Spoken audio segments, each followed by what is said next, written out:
Hey, everybody. Welcome to another episode of Masks Off. I am Kim. And I'm Tia. And today we have with us another guest, and that is Andrea Gonzalez. But before I do start and let her introduce herself, I'm going to read a quote as we always do. And this quote is actually by Andrea. And I cannot wait to dive in and have this conversation. So excited. So the quote is, I am both enough and still capable of more, by Andrea Gonzalez. So welcome, Andrea. So tell our listeners a little bit about yourself in your own words. Oh, first, thank you for having me. I feel just like super excited to be talking here with you, Masks Off. So just in honor of the name of your podcast, I'm going to start by saying that I'm just a human being, just trying to be of service and of help for others. And if I put my mask on, then I would say I'm a clinical psychologist. Love that. Coach. And a lot of things, I've been in the business section for a long time too. So I do a little bit of everything, but I try just to focus on how can I put every single knowledge that I have together in order to be of better service to others. So that's a little bit about me. So I'm 47 years old. And what else? I mean, that's on the form level of everything. That's kind of a summary of who I am. And you're so much more. We all are. Just like in terms of the quote, like I am enough as it is, with just that one description, but capable of so much more whenever there's space to, develop and just grow and thrive. So there's always a little bit more for us. That doesn't mean that we don't accept ourselves for who we are in this particular moment in time, so that's a little bit about me. So I'm going to ask you a question actually based off that quote, because it's one that myself internally, I've always struggled with and tried to watch the balance. So let's go to the quote. I am both enough and still capable of more. One of my biggest masks that I wear is the perfection mask. So if I tap into myself, like it's such a balance, right? A dance of listening to or feeling I'm enough, but I always am feeling this energy of strive. So is that the part of the I'm capable of more? Or is that like the perfectionism kicking in? Do you know what I'm trying to ask? That balance between knowing I'm enough. We lost her. Oh, she lost her sound. No, yep. She's on mute. No problem. We're masks off. So this is imperfection. I was going to say, and it's perfect with what you're talking about. Yeah, exactly. I love it. So just to kind of recap, because I don't know where I lost you, was just knowing that I'm enough versus, I guess, a healthy feeling of striving and growing versus when that perfectionist mask creeps in and it's like, do more, be more, do more, be more. You can hear it like, come on, Kim, do more, be more, versus a healthy growing. Does that make sense what I'm asking? Absolutely. I think it's the energy within that makes the difference, Mm-hmm. If I am in acceptance of who I am, I'm just perfectly okay. And still, I want to outgrow myself every single, And whereas when we look for perfection, whatever that means, nobody knows what perfection is. Looking for this idea or image of what perfection looks like, but it's then like a competition, When we enter the space of competition, then we get anxious. We get we activate actually our fight or flight mode, you know? So we're always like, you know, like feeling threatened because we're not in that space that we think we have to be. So it's always around fight or flight, like in threat, because I haven't accomplished whatever my mind is, you know, thinking that I should accomplish based on maybe my inner child needs, or, you know, this beliefs of how success or how perfection should look like. Mhm. Yeah, I love that response. And you tapped upon a couple of thoughts that we had for today's topic. So it's a perfect segue, what you just said. Tia, do you want to segue into what we were going to talk about?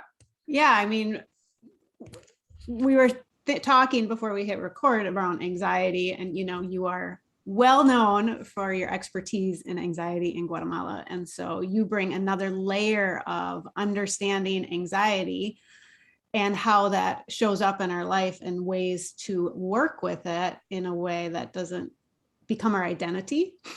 And you talked about fight or flight and the going and the doing and this expectation, competitiveness. So anxiety is coming into play there. Definitely, if you're in that activated mode. So how would you navigate the striving for more, right? Because we want to continue to grow and evolve without falling into the anxiety of that. And so you talked about slowing down before we started recording. You just talked about getting out of that activated state. So what are some ways that you help people, per se, to find that calm parasympathetic nervous system state so that we're present, we make those choices of striving without the competitiveness aspect, whether it's external competition or internal competition? It has a lot of layers, but I would say, like, as the brain is wired in three different kind of brains, you know, like the reptilian, you know, and then the limbic system, and then the prefrontal cortex, we are always in the reptilian nervous, you know, like my brain is always just in fight or flight mode. So always the calmness starts in the body. We think it starts with our thoughts, but it doesn't. You know, our thoughts only match our state of being in our bodies, you know. So first thing, we need to learn and teach our children, partners, everyone in our world, you know, really to learn how to relax muscles. We're always in a tense body, always. Just imagine yourself that right now you are a noodle going into boiling water. Just do that exercise and you will start feeling, oh my goodness, I was tense in my neck and I didn't even realize until I just like try to pretend I'm a noodle going into boiling water. So I start to notice that all my body is really stressed out and tense, you know?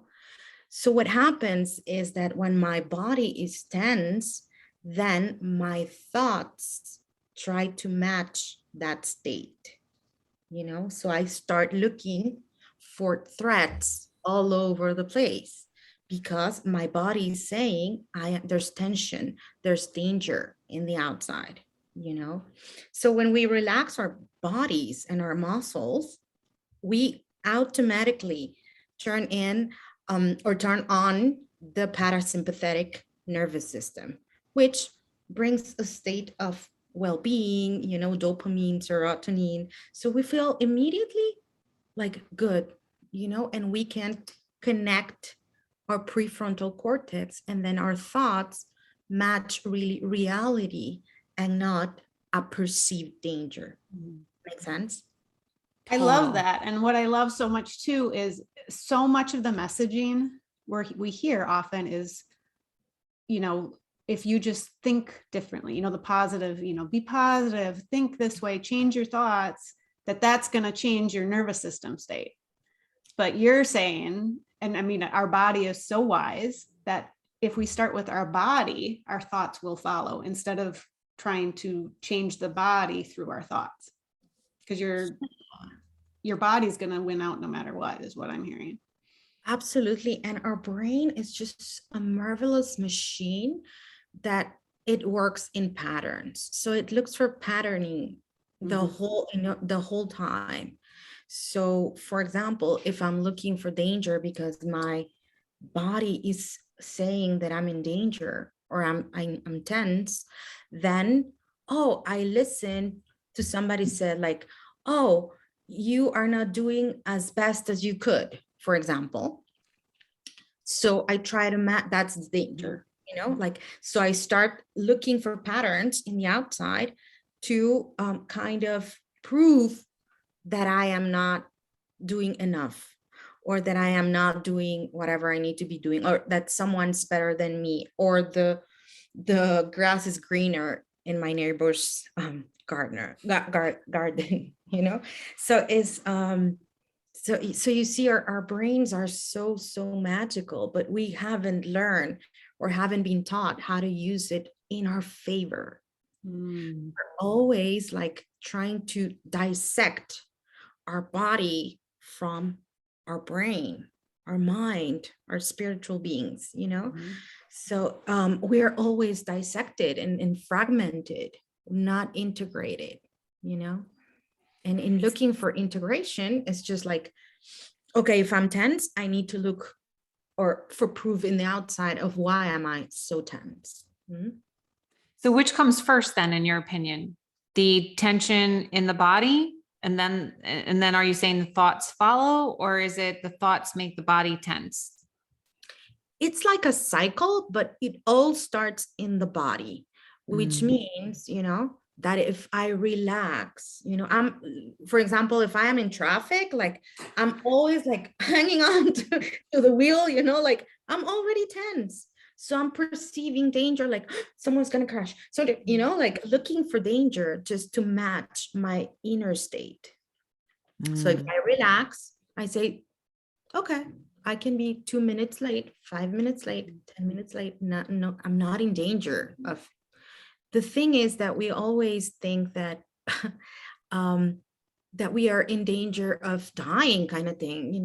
So we activate this survival mode, like we're always in danger, a perceived danger of we're, about to die, kind of thing.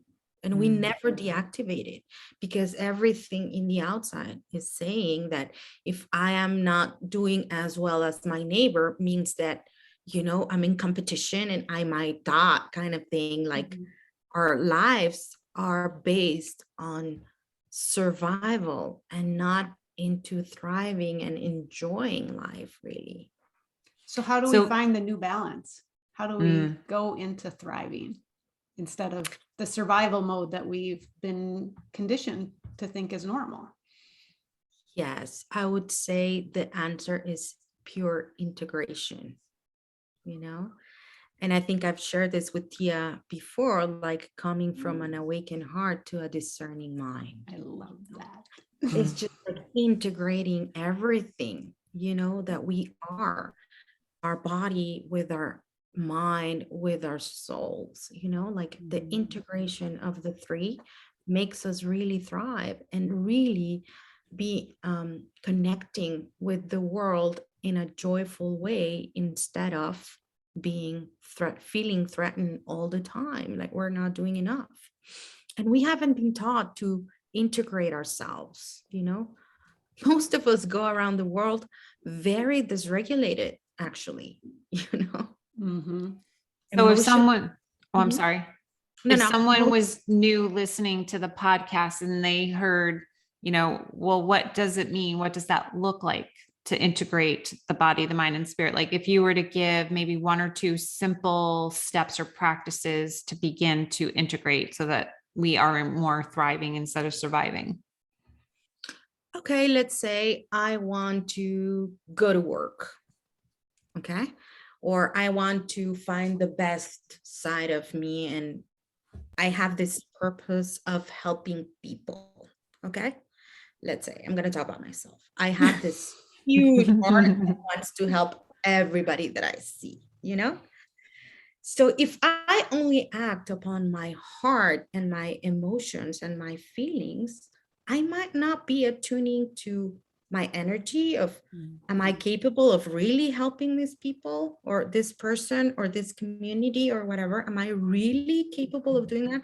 What are the ways that I can be of best help for this person, for example, So if I only come with my heart, it's just, I'm gonna maybe do the best for me, in order to serve my ego, but not really to help. How can I be of best help to the others? So if I open my heart and integrate it with my discerning mind, then I'm going to say, oh, I think what's best for Kim in this particular situation is for me to step back, maybe not to really be there for her and provide or do whatever you need, maybe the best way to help Kim is to let her prove herself that she can do X, Y, or Z.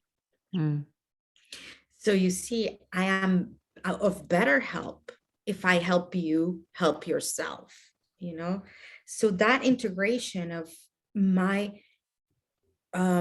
generosity, quote unquote, I don't know if that's generosity, but let's say my heart, and coming with a discerning mind of what's best for the other as well. And of me, like, let's say I'm super tired and burnt out. Maybe I'm not going to be I can help you, but maybe I'm not helping myself in the process, and I'm going to, be ill or sick at the end of the day.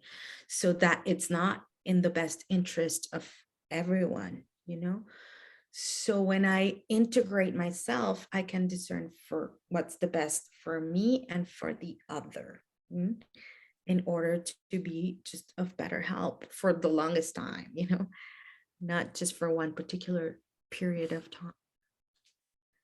Thank you.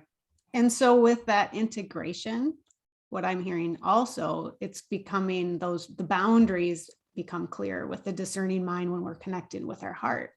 Because the way you were talking about that is, my heart wants to help, but maybe if I overstep, then you don't have a boundary. But my discerning mind comes into play, integrates with my heart. So then I understand where do I end and where does she begin, and what's in her best interest and in mine. So the boundary becomes naturally set and held because it's connected and interconnected.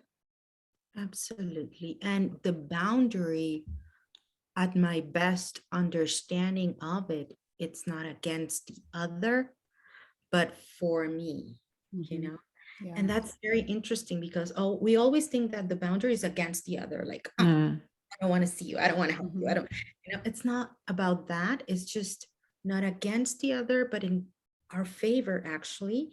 And when we act upon our favor, we act upon the favor of others too, because it comes from a loving space, not from a action, Right. And it's not rigid in, like you said, it's not just set for the sake of, I'm going to put this boundary up because I'm protecting myself and putting it up for my best interest and for yours. So it happens. It's another level of integration of self and other. So you're talking about integration of the awakened heart, the discerning mind, and then transferring that in support with all the work that you do and helping others. That's how you help others. Also, by saying, I will help you so you can rise up for yourself and start to learn how to connect the two as well. Absolutely. And that's just the more loving thing you can do for yourself and for others, just to tap into yourself and understand what's the best thing for you and for the other from love. It's not from fighting or from anger. It's just from this clarity and integration of what's the best thing to do for me and for others. So I'm going to tap into your clinical psychologist hat for a moment, and we'll just kind of switch gears into talking about anxiety and depression. And I would love to know what your thoughts are on what you think is the root cause of like anxiety and depression. Because anxiety and depression to me, I think sometimes is like a symptom of what's going on underneath. So, or maybe you feel like people can just all of a sudden, develop this state of such a heightened anxiety that now they have like disassociation or, very, very anxious. what do you think where that come from? Is the root cause of that? I would start by saying that every behavior is just a symptom of something else.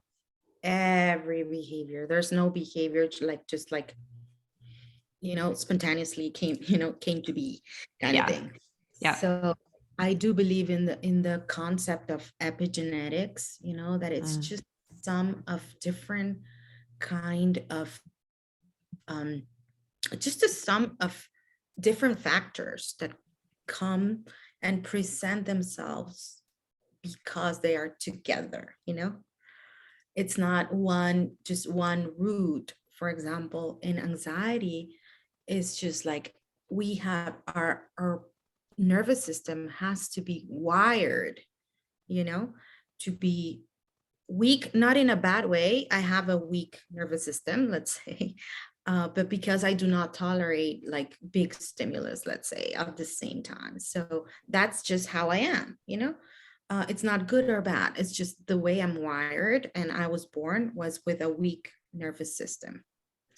So if I am exposed through my childhood, through different experiences that activate, or I had a lot of stimulus, let's say, during my childhood, I just didn't learn how to enter this space of calmness because I was always activated. And nobody taught me how to relax, how to be calm in my body, So I never learn, and it's always activated, And then culture says that I need to make more money, be more successful, have grades, and get there, and then college, and then get married, and then get children. And if the first children comes, then it's the second, and then the third. So it's a never-ending demand from the environment. And then my diet is bad, just like it is right now, because now everything is just made in a quick fix. Like I can have a soup in 3 minutes, Yeah. So everything, like my diet, not exercising because I'm always busy, let's say, So the sum of all of those causes bring us to the effect of being anxious, It can be presented in another way for someone with a different nervous system as depression, or as just diabetes, or as hypertension, or whatever, So it can either manifest itself in our minds, in our inner state, or also in the body itself, So with, you're saying, for a lot of people, they may have a more sensitive nervous system. And then if they're not getting the support of co-regulation from their parents to learn how to find the calm state, get into parasympathetic, it just snowballs. And so you become more and more sensitive, potential to become more anxious or depressed, or it can manifest as a physical illness. So can we reverse that? Or is that something that stays with us forever? Great question. I would say that there are some cells in our biology that cannot be changed, but in the acceptance, again, we can make them better. Just, going back to the quote of it is what it is, for this moment being, but because it is the way it is, then it means that I can take better care of it. For example, if I have my father is a diabetic, so I am always trying to take care of myself and exercising and eating well, not eating flour or processed food, so I can take better care of my inner environment because of that knowledge, So it cannot be reversed. It is what it is. This is my opinion, of course, but you can take better care. Well, you understand your genetics, your upbringing, your patterns, your beliefs, so you can take better care of yourself, knowing and understanding who you truly and really are in all those areas of your life. Makes sense? Mm-hmm. Totally. And I would agree as well. And I also have a sensitive nervous system. In fact, T and I did not long ago an episode called Sitting on the Stairs, because I shared a story of when I was like, I don't know, 6, 7, or 8 years old.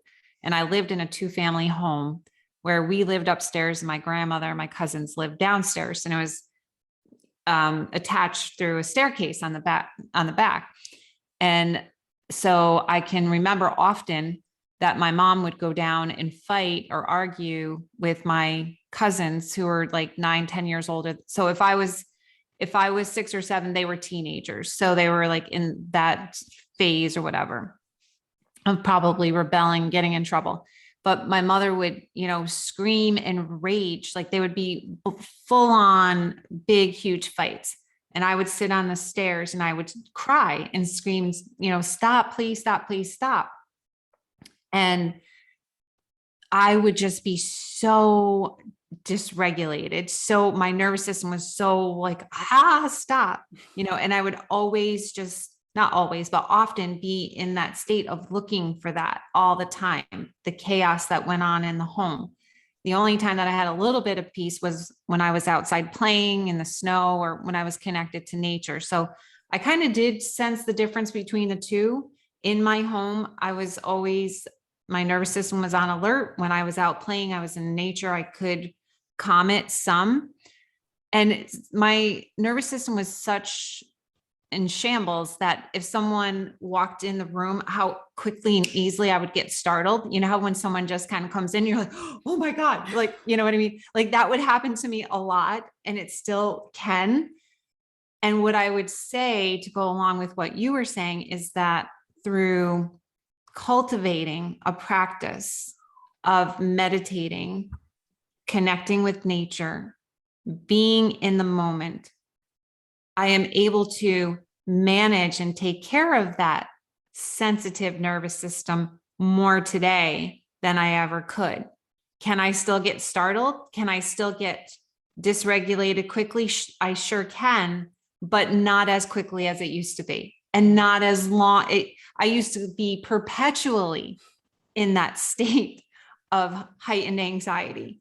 Whereas now I go in and out of it and I can catch myself, and I have the skills and the tools now to calm myself. I feel my energy. I feel my body. I tend to my body. So I do agree with what you're saying. It doesn't really go away completely, but we can learn to manage and we can learn to cultivate a practice to help ease that nervous system. Absolutely right on spot. And again, it's just like, but we need to accept that this is our nature, Yeah. And this was my story and my upbringing. As for example, just sharing masks off, like my father used to drink and he was driving. So my mom would like say, you, Andrea, go. And I remember this like vividly, like I had to be like standing beside my dad in the car, no car seat or anything. So I was just like, you talk to your father so he doesn't fall asleep, Oh. and he would go with my sisters and I would have to take care of my father because I was the one that could I was the only one he would listen to during those states. So I was like that, and talking stupid thing like chit chat, like just like, but very activated because I needed to keep him awake in order not to crash. So this is just like to understand that it's just like I cannot make that away. I cannot take it away from me. It's part of me, but in the understanding of that and saying all these factors made me who I am today. So how can I take better care of myself, understanding then this is my situation, but I can make it better. But in order to make it better, I need to acknowledge that in myself, my history, my inheritance, my genes, my biology, my culture, everything, in order to thrive and make myself better. Not because I am not enough now. It's just like I want to be able to connect with my heart, with my brain, with everything, and just feeling like a whole, not feeling like fragmented, like, oh, my body's operating on itself kind of thing, which happens when we're anxious, like my body, it's another entity. It's not part of me. It's taking, like taking over kind of thing. Yeah. So in order to feel like a whole, is just like understanding and just embracing all those factors in order to thrive from them, and make them work for us, And I think that you have to have an awareness, right, first of all of that, because what you just described is lots and lots of inner work. It takes lots of time to do all that, right? It's taken me years of being on this path to be able to, do what you just said. So like, I'm wondering, and maybe I do know the answer to my own question, but I'm wondering, how do we, maybe help others to even begin to see that, I to embrace all of it, to embrace the pain, to embrace every part, and, to begin the work. I would say that the simplest thing is just start journaling your memories, your story. It's just like, oh, even, like kind of draw a map of who you are, in terms of biology. Oh, I have this genes of, even for mental illness, like, oh, my grandma was bipolar, and there's diabetes, there's so all the factors biologically, and then who I am in terms of my upbringing, oh, I had parents who divorced early on, or my father was a drinker, or my mom was never home because she had to work, whatever it is. It's just like to understand facts, no story behind it, just facts, just list the facts of what happened in your life, not to feel sorry, not to go back to the past. It's just to come to an understanding of, how do you came to be today, And I would say that just by journaling on that, and do a list of, oh, where I grew up, where well, my school, I came from a Catholic school, a very rigid Catholic school, and what happened there, or anything. My parents wanted me to have good grades. So just facts of what was your environment like, and how it changed from time to time, how it changed from time to time. What have you been learning in your life? So just by doing that, it's just starting to gain some awareness, like you said, Kim, like awareness. Oh, I didn't remember, like, oh yes, this happens to me. By the way, that Catholic school story just came to my mind. You're like, oh, I need to add that to my list. I need to get some more understanding about that one and how it. Yeah, it's never ending. It's never ending. That's a big one, I'm sure. That's a big piece of the puzzle for sure. I love that. And I love how you talked about like drawing a map, because it's just laying it out. And like you were saying before, there's this part and that part and that part, but how do we integrate and accept and move forward until we have more understanding? And to do that map, that's so brilliant, because then you can see, there's the tangible piece of writing it down. You can, the visual, you can see it, and how all of a sudden it could potentially, for people who are anxious, maybe bring some more clarity and understanding, like, oh, well, no wonder, like Kim, you were talking about, no wonder I was sitting on the stairs and there's chaos downstairs, and Andrea, all of a sudden, like, oh, I want to explore the school piece a little bit, because what rigidity was in there that is showing up today. And so that integration you talk about of heart, mind, body, parts, all of this, it seems to come back to, and it's kind of the quote too, like that acceptance of the as is. So we can see it all as it is without the story. And then what's the next step to be more? Because how can we move forward if we don't know what is?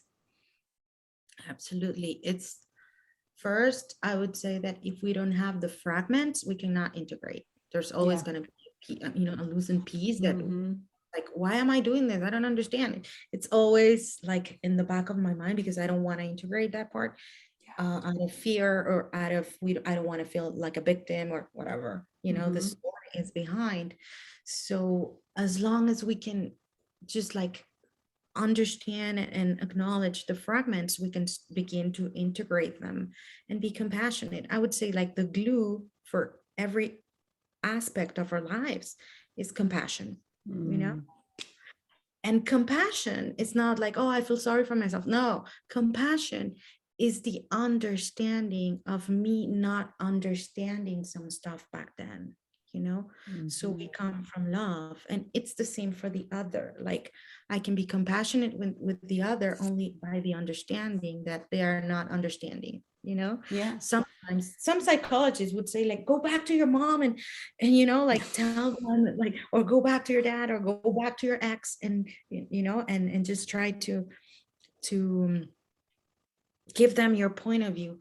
And I disagree, because at the end of the day is like, maybe they're not ready to hear what I have to say. Right. So I can have compassion, and I have compassion for myself too, for not being who I am right now when I was 10 or when I was 6 or when I was 20, Right. So this is a very, very beautiful way. And I just came to that piece of compassion is the glue. I love that. Because it's just the glue for integrating everything. Like, oh yes, of course I gain weight easily because I have this, these genes of, that make my metabolic system be very slow. So even though I eat this and eat well, so I start to develop compassion, Yeah. And then it's just like from that understanding, if I am compassionate and understanding for myself, it is with the knowledge that then I can do better in the next moment and the next moment and the next moment, and I can always, like Kim said, that doesn't mean that we don't lose it sometimes, we do. We're human. Do not think by any means that you become a monk and it's all zen all the way. The thing is to understand that because we're living with humanity, we're always gonna get triggered.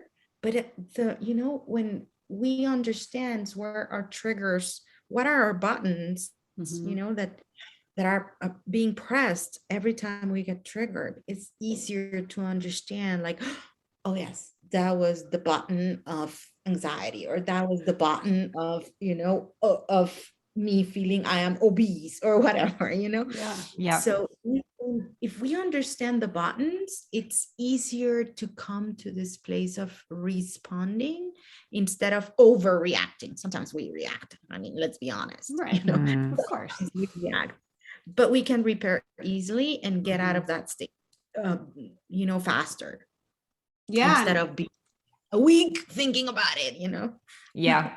And I think too, like you said, when we overreact and have that repair, that's where that compassion comes in such a big way, because then we can, instead of beating ourselves up for overreacting, it's like, wait, oh, I understand. It's because that button was attached to that part.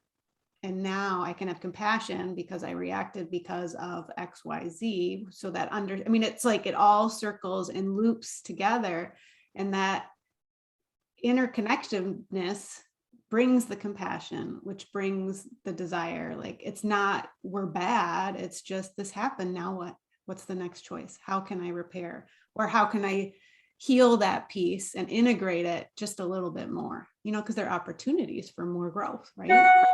Absolutely. And just the thought of by you saying this, it's just like, if I can be compassionate and in acceptance that I am enough as it is, as in this moment, and understanding that that trigger was because X, Y, or Z, then I can, once I integrate it into myself and develop compassion, I can go back to, let's say, Tia, because I yell at you yesterday. I can go back and say, I am super sorry for what I said. I got triggered because A, B, C, D. That doesn't mean that Tia didn't speak to me in an unlovely way, let's say, Right. but at least I can acknowledge and make myself accountable for my part in the Right. co-creation of whatever difficulty we had, Right. So this is part of how we grow at the end of the day, and how we learn to have better relationship and enduring relationships, even when we set boundaries or distance sometimes. That doesn't mean that we don't come from love, even with boundaries, and we grow from those relationships too. So that's the beauty of understanding and acceptance of who we are, and just like develop that understanding of where we're coming from, who we truly are at the end of the day, Exactly. I mean, and there's so many of like the things Kim and I talk about all the time, the co-creation, taking that accountability, the responsibility, understanding, acceptance, integration. And you just summed all that up so beautifully in that example, bringing in all these little bits of wisdom, which helps us grow. So one question I had that was coming up through this, because you hear this a lot from people, you're talking about understanding the parts that we don't want to acknowledge even exist, so a lot of people have resistance to even exploring those painful bits, right? Those painful pieces. Yet you showed and demonstrated why it's important, to look at the dark, look at the shadow, and it's not to put them away and banish them forever. It's about integration and isness without the stories and all of that. So how have you run into people like, I just want it to go away, or I don't want to look at it? So how do we help people? I mean, I know we all have our own ways of doing it, but I'd love to hear your way, or one of your ways, because I'm sure there's multiples, because right, you're connecting and meeting the person where they're at, of how do you hold that person to touch those painful bits that need integration and acceptance. Yes, it's sometimes it will come. I would say that I always tell them that whatever doesn't come through the door, it's gonna come through the window. Love that. Invite it in, or do you want to, like, be hit by it? I love that. Because it's hidden there. It's just hidden there, and it's just waiting to be pressed. The button is just waiting to be pressed. It's there, But sometimes people are just not ready because there's a lot going on in their lives. And I would say, okay, I want you to be aware that it can come up.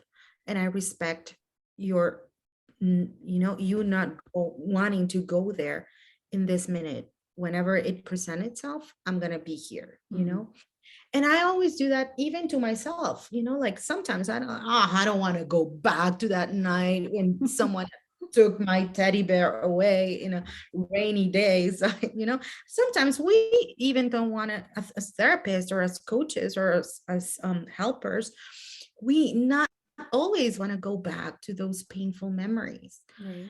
And I always try to not to share a lot of my life with my clients, let's say, unless it's going to help them, So sometimes I do share those vulnerable parts and points of myself, because it's only through vulnerability that they understand. If I come from only from my mind, again, not integrated, like, it's going to come back to you, Right. If I come from there, maybe they're going to feel like they're going to be resistant. But if I share some stories about myself, like, I didn't want to know anything about the rigidity or how punished I was when I was in Catholic school, let's say, because I was this free soul, So that came back when my partner needed me to do this, and I was just trying to rebel myself because I don't want to follow instructions. So it came back, in an ugly way. So they're like, oh, really? So just imagine if I could embrace that story on my own and integrate it, I could at least, no, I'm not saying I wouldn't react. I'm not perfect or near perfect. But if I could not be able to come back and say, I'm sorry, I know this came from a childhood memory, of when I was being misunderstood by the nuns or whatever the story is behind. So it's not about you, but please try not to give me instructions, because I'm very bad. I'm gonna rebel sometimes, or if I do it, just bring some awareness to me in that moment and say, oh, you're reacting to the nun, not to me. That would be so, like so nice, and how our relationships would just Right. like be healthier, Yeah. So I always, if people are so resistant, I can try just by showing my own vulnerability and how I learned from those unhealed parts of myself, just by bringing them into awareness. So I do believe in the power of vulnerability, of Yeah. sharing our story. Of course, we're not going to be sharing our story with everyone, it's just like Brené Brown says, like the other has to gain that the Like the trust. yes, the other has to earn that, the I'm looking for a specific word, because I don't want to make a mess out of Brené Brown's. But anyway, it's just like the other has to gain the space, or the privilege, that's the word she used, to know our stories. Yes. So when we're intimate with the other and we really want to grow, and the other has gained that privilege, oh, let's share, let's share, because we're always just like so used to share whatever we are succeeding in, like the grades. You see, I got an A, or I got a whatever, a superstar, honor, merit, or whatever. But we're not used to share our flaws and our difficulties in life, and this is what brings us together, and would maybe just be that single element in relationships, that will make us bring ourselves together in a compassionate space. So beautifully said. So this was a great conversation. You've brought so much wisdom to the table today. Thank you so, so much. And we do have a few questions, rapid fire questions that Tia is going to throw at you. So first thing that comes to your mind. No overthinking, not that you will, but all right. So the first one is, when you think of like all the masks, right? There's so many masks we can put on. What's one that you find yourself putting on the most often? It's hardest to get rid of. Oh, not that we get rid of anything, but you know what I mean. My degrees. No thinking, my degrees. That's why I started saying, okay, without this big mask, I just put it away because I'm so aware of it, like it's like, let's take it away, like degrees. I would say degrees is the most, the hardest, Yeah. Well, and I want to honor that in you, because, you fill out the form to, what's your bio, all of that. And you didn't put any of that in your bio. Oh, really? I don't remember. You did like a 1-sentence bio. Kim and I were talking about that. And like, look, there's like no masks in here. So you took that mask off. So anyone reading the show notes, that your mask did not come up in the bio. So, all right. So if you could go anywhere in the world, where would you go right now? Morocco. Ooh, sign me up. Let's go. Trip. What is your favorite way to take care of yourself?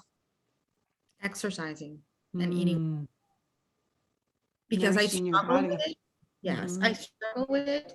I just like, my best way to take care of myself is just like movement. And I've learned to name it as movement, as move my energy. Just recently, I've been exercising for a long time, but it's just like, name it, like I need to move my energy, Mm. at some point in the day. It's just like the best way I can take care of myself, and I can feel the shift like right away. I love calling it movement instead of exercise. It's more spacious. All right. Yes, So and eating. yeah, exactly. So if you have a bucket list, what's at the top of your bucket list that you want to do? Oh my goodness. It's just like to be of best help for everyone. It's Mhm. like my mission is to be a helper, I think, Yeah. but in the best way possible, without hurting myself and without hurting the other. Just very attuned to what, when, where, and when I'm really needed, Mhm. and if I am in the space to be of help to the other. Love that. And the last question, what is one book that's changed your life? Oh my God. That was a You know, tough one. yeah, it's a tough one because I'm a reader and I just do adore to read. So I would say, I don't know, it's a book in Spanish, but it's I don't know how is it called in English, but it's called it's kind of like The Refugee for Sad Women. Mm. Um it was not for sad women, it was just like whenever women felt like a difficulty saying that, like it was my first weekend without my kids because I just got divorced, Mhm. and they had this lovely space to come in Mm. and just share with other women where they had like movie night playing and just talking, chatting, whatever, movement, a lot of movement. So that impacted my life. That I read that like around 30 years ago, Wow. but it always comes back to my mind because that's something I would like to offer in the future, a place where women can gather, either you are just like don't have anything to do over the weekend and you want to come over, you're going to find your tribe, your community, a lot of people doing movement or whatever you feel driven to do, and just connection, and not to feel they're alone in the world. So yeah, that's the one book. All right. Can you say what it is in Spanish though, so we can all hear the title in Spanish? Do you remember? El albergue de las mujeres tristes, which is It's beautiful. yeah, Thank you. Yeah. sad. Awesome. So again, thank you so much for being willing to come on the show, to give us your time. And if our listeners want to reach out to you or get in touch with you, how can they do that? And if there's anything you want to share that you have going on in your world, share with the listeners and share with us. Well, I just started a project that it's growing. It's going to be in levels, but for now it's called the Helper Stent. It's on Instagram. They can find like if they want to schedule a coaching session or join a workshop, or supervision call, because I do supervisions for coaches too, and it's like psychotherapist. So they can book there, and but it's a space that I kind of wanted to grow and offer, for helpers, so they can just take care of themselves in order to be of better help. It's like I want to offer a space to take care of the coaches, the helpers, the doctors, nurses, everyone, so they can take care of themselves. They can not only their bodies, but also their minds and their hearts, so we can be of better help to the world. So that's my newest project, and I would love to have you there and just like share, and I'm gonna open a Facebook page because I'm so not good with social media, in terms of keeping up with everything that's going on. But yeah, I think that Facebook is also another space where they can like feel more a community. So I'm going to open it soon.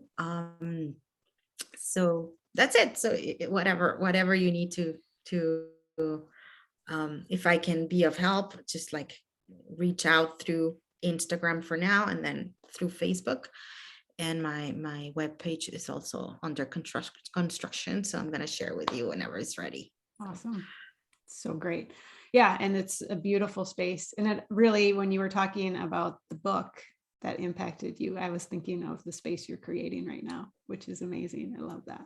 So thank you so much for joining us. It's been great, as always, having conversations with you. So we look forward to seeing more of what you propose putting out into the world, doing all of their helper work. I love it. Kim, you want to wrap us up?